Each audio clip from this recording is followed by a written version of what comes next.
17 বছর যাবৎ একটি অবাধ সুষ্ঠু নিরপেক্ষ নির্বাচন উপভোগ করতে পারেনি এবং এই নির্বাচন মানে সঠিক সময় সঠিক প্রক্রিয়ার মাধ্যমে নির্বাচন না হওয়ার কারণে ফ্যাসিবাদ তার সকল রাষ্ট্রযন্ত্রকে ব্যবহার করেছে জনগণের বিরুদ্ধে।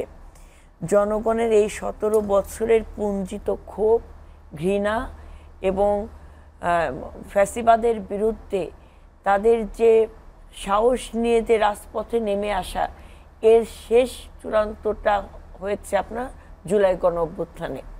সেখানে আপনার ছাত্র জনতা, সকল গণতান্ত্রিকামী রাজনৈতিক দল এবং জনগণ স্বতঃস্ফূর্তভাবে অংশগ্রহণ করেছে।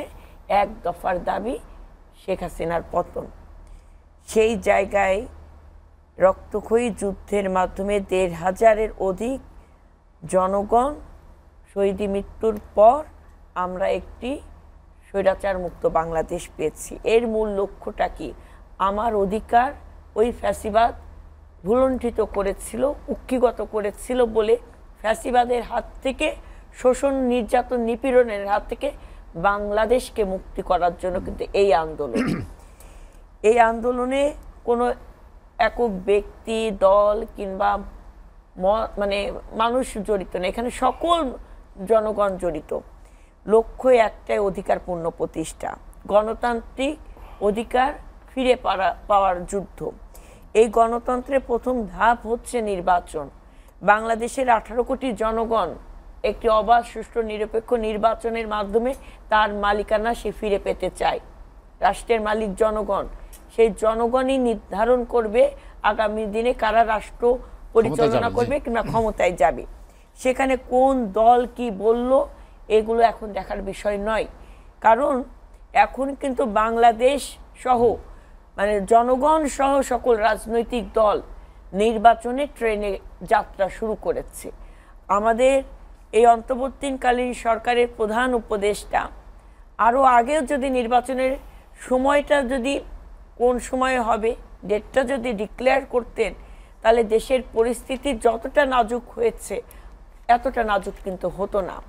এখন আপনার যারা বলছে ফেব্রুয়ারিতে নির্বাচন হবে না, তাদের নিজস্ব কর্মকাণ্ড, তাদের এই কয়দিনে তাদের যে দৌরাত্ম্য কিংবা তাদের যে কথাবার্তা ভঙ্গিমা, তারা আসলে জানে না রাজনীতি কোন ধারায় প্রভাবিত হয় বাংলাদেশে। রাজনীতি করতে হলে আপনাকে জনগণের কাছে যেতে হবে, জনগণের পালস বুঝতে হবে, জনগণের জন্য সর্বোচ্চ স্বার্থ ত্যাগ করে কিন্তু আপনাকে রাজনীতির নেতৃত্ব দিতে হবে। যে সকল দল বলে যে নির্বাচন ফেব্রুয়ারিতে হবে না কিংবা বিভিন্ন ধরনের থ্রেট দিয়ে বক্তব্য দেয়, তাদের একক নেতৃত্বে কিন্তু বাংলাদেশ স্বৈরাচার মুক্ত হয় নাই। দীর্ঘ 17 বছরে বিএনপি সহ সকল গণতান্ত্রিকামী রাজনৈতিক দল, বিভিন্ন মতের মানুষ ফ্যাসিবাদের বিরুদ্ধে লড়েছে, সংগ্রাম করেছে, গুম হয়েছে, খুন হয়েছে, মিথ্যা মামলায় জর্জরিত হয়েছে। আমার সাংবাদিক সিনিয়র বড় ভাই আছে, অনেক সাংবাদিক ভাইরা এই ফ্যাসিবাদের বিরুদ্ধে সত্য কথাটা লিখতে যে তাদেরকে কারা নির্যাতন ভোগ করতে হয়েছে। তো বিষয়টা এত সোজা না যে আজকে মুষ্টিমেয় কোনো ষড়যন্ত্রের সাথে আঘাত করে কেউ যদি দেশের গণতান্ত্রিক ধারাকে ব্যাহত করতে চায়, তার জন্য গণতান্ত্রিকামী সকল জনতা দল সেটা প্রতিরোধ করবে।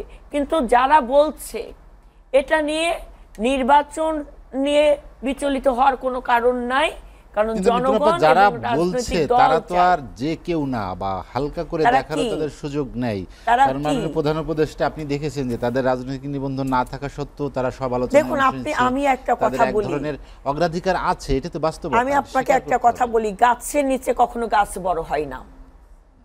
তারা যে দল গঠন করেছে, স্বয়ং প্রধান উপদেষ্টার ছত্রছায়ায় এই দল গঠন হয়েছে, এটা সারা বাংলাদেশের জনগণ জানে। তো আমি আপনাকে বলছি, গাছের নিচে কখনো গাছ বড় হয় না। এবং যে আশা নিয়ে যে কথাগুলো বলছে, তাদের ত্যাগ আছে, তাদের এই আন্দোলনে অবশ্যই ভূমিকা আছে, কিন্তু দেশের স্বার্থে, জনগণের স্বার্থে তারাও ঐক্যবদ্ধ হবে আমি বিশ্বাস করি, এবং এই সব কথা রাজনীতির মাঠে থাকবে, বিরোধিতা হবে, ভিন্ন মত পোষণ করা হবে, আবার দিনের শেষে ওই গণতন্ত্রের জন্য তো সবাই লড়াই করেছে, সংগ্রাম করেছে, আবার সবাই এক হবে। কিন্তু ধরেন কিছু কিছু দল যাদের 1%-এরও অবস্থান নাই, তারা 2% একটু আদায় করার জন্য, 2টা সিট কনফার্ম করার জন্য একটু ওই যে ক্ষুদ্র ক্ষুদ্র মানুষ গ্রুপিং করে নিজের গুরুত্বটাকে বাড়ানোর জন্য, এটাই হচ্ছে মূলত। আসলে এখন বর্তমান প্রেক্ষাপটে বাংলাদেশ জাতীয়তাবাদী দল একটা অভিভাবকের দায়িত্ব পালন করছে। এই দলের সমর্থক বলেন নেতাকর্মী একটা বৃহৎ মানে গোষ্ঠীর প্রতিনিধিত্ব করছে, 18 কোটি জনগণের প্রতিনিধিত্ব করছে। সেই দল বর্তমান অন্তর্বর্তীকালীন সরকারকে সার্বিকভাবে সহযোগিতা করছে। সেই সহযোগিতার উপর ভিত্তি করে এখনো কিন্তু সকল ষড়যন্ত্র আমরা রুখছি দেশ এবং জাতির জন্য। এই অন্তর্বর্তীকালীন সরকার যদি ব্যর্থ হয়, আমাদের এই বিজয়, এই জুলাই গণ অভ্যুত্থানের এই সফলতা সব কিছু ব্যর্থ হয়ে যাবে। ওরা বোঝে না, এখন ওদের সেই বয়সটা হয় নাই।